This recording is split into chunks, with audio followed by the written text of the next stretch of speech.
अकड़ विराजा की जय। उत्तम आर्जव धर्म की जय।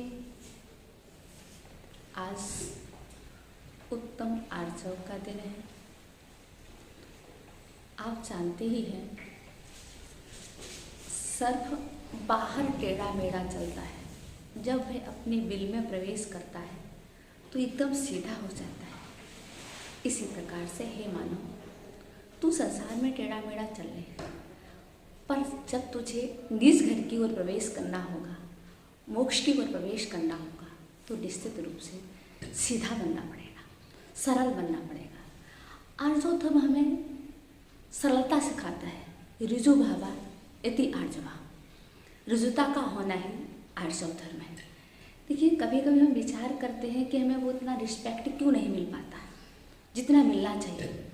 तो आज हमें उस समय की याद आती है जिस समय श्री कृष्ण जी अपनी बंसी बजा रहे थे और बंसी को सुन कर के हिरण वगैरह प्रसन्न चित्त हो रहे थे।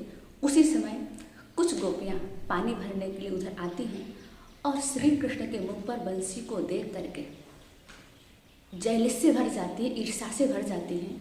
बस सोचती हैं कि देखो हम लोग कितने सुंदर हैं, रूपवान हैं, सब कुछ है हमारे अंदर, परंतु इस बंसी के पास तो कुछ नहीं है। ये तो काली कलोटी है, दुबली पतली है, फिर भी है श्री कृष्ण का कितना प्यार पा रही है। वो गोपियों को रहा नहीं गया और वह श्री कृष्ण के पास पहुंची गई। शिकायत के रूप में बोली, ये तो काली कलोटी है, आप इसको अपने क्यों रखे हो? तब श्री कृष्ण ने कहा, भले तुम सुंदर रहो, भले तुम अप्सराओं जैसी रहो, इससे क्या फर्क पड़ता है, पर जो हमारी बंसी है इसके पास बहुत अच्छी योग्यता है, बहुत विशेषताएं हैं।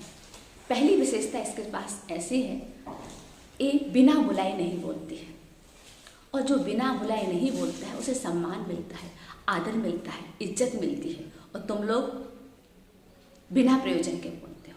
और दूसरा गुण इसके पास ये है कि जब भी बोलती है मीठा बोलती है, मधुर बोलती है। और दुनिया में मीठे का जमाना है, मधुर का जमाना है, पर ध्यान रखना,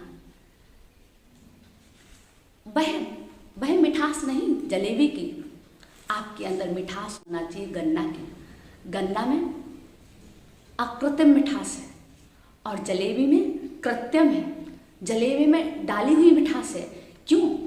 गन्ना सीधा होता है तो मधुर है, उसकी मिठास अच्छी है, पर जो कहना चाहिए जो तो जलेबी होती है पर टेढ़ी मेढ़ी होती है, उसमें कृत्रिम मिठास होती है। इसलिए मिठास लाना है तो सहजता में, सरलता में, बनावटीपना कुछ नहीं। और तीसरी बात यह है, उसके अंदर तीसरा गुण और एक विशेषता को लिए हुए है, वह यह है कि वह गांठ से रहित है, छिद्र से युक्त जरूर है, पोली है, आर पार है, जो कुछ जैसा भी कहेगी कुछ अंदर नहीं है उसके। मानव के अंदर कोई भी चीज रहे कोई बात नहीं, पर अंदर बाहर भाई एक हो जाए ना तो सामने वाले को बुरा नहीं लगता है, सामने वाले को एहसास नहीं होता है। आप जैसे बाहर में दिख रहे हो वैसे अंदर में हो क्या? दोहरा जीवन तो नहीं जी रहे हो, तुम्हारे चेहरे दो तो नहीं है। वहाँ पर हमें आर्जव धर्म सिखाता है, यदि आप इस आर्जव धर्म को समझना चाहते हैं और जीवन में उतारना चाहते हैं तो हम यही कहेंगे आपसे, अपने जीवन में आप उतारें कि आप बिना बुलाएं कभी ना बोलें, और जहाँ भी बोले, जितना भी बोले, मीठा बोलें। और तीसरी बात हम आपसे कहेंगे कि आप ग्रंथ से रहित हो जाएं, यानी कहना चाहिए ग्रंथि से रहित हो जाएं। आपके अंदर कोई भी छल कपट जैसी कोई बात नहीं होना चाहिए, तभी आपके अंदर आर्जव धर्म उत्पन्न हो सकता है। तभी आप आर्जव धर्म को पा करके अपने निजी ग्रह में प्रवेश करके मुक्ति को प्राप्त कर सकते हैं। जय बोलिए भगवान महावीर स्वामी की जय।